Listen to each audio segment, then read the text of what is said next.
حدیث میں نبی کریم صلی اللہ تعالیٰ علیہ وسلم نے 3 شخصوں کے بارے میں بڑی تعریف فرمائی۔ فرمایا ثلاثۃ لا ترد دعوتهم کہ 3 آدمی ایسے ہیں جن کی دعا خدا قبول فرما لیتے ہیں، کبھی رد نہیں کرتے۔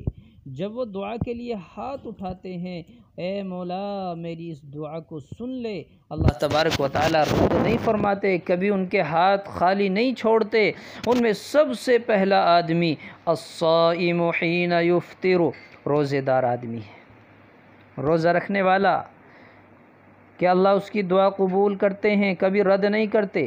جب وہ افطار کے وقت دعا مانگے، شام کو دسترخوان پر نعمتیں رکھی ہوں، دعا قبول ہونے کا اب وقت ہے، یہ بعد میں نہیں ملے گا، اس لیے افطار کے وقت خوب دعائیں مانگا کرو۔ اور ایک روایت میں ہے حتی یفطروا، کہ شام کو افطاری کے وقت تک سارا دن روزے دار کی دعا قبول ہوتی رہتی ہے، کوئی وقت ایسا نہیں جس میں اس کی دعا رد ہو۔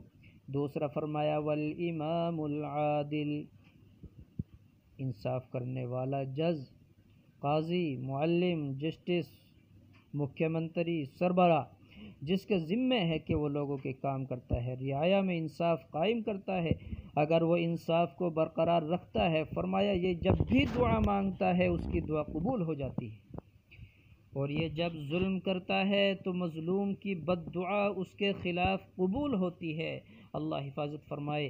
تیسرا شخص ودعوت المظلوم، مظلوم کی آہ بھی اللہ کا عرش ہلا دیتی ہے، اس کی دعا بھی فوراً قبول ہو جاتی ہے۔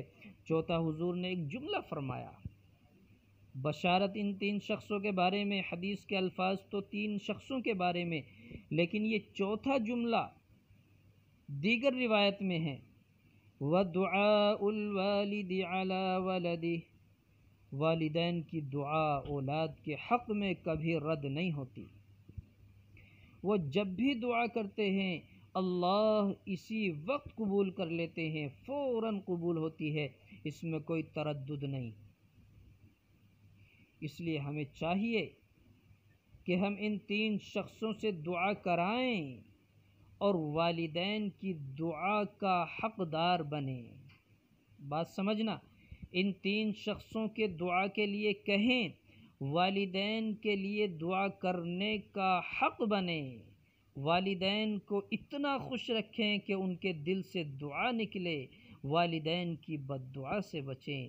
اللہ حفاظت فرمائے۔ الامان والحفظ۔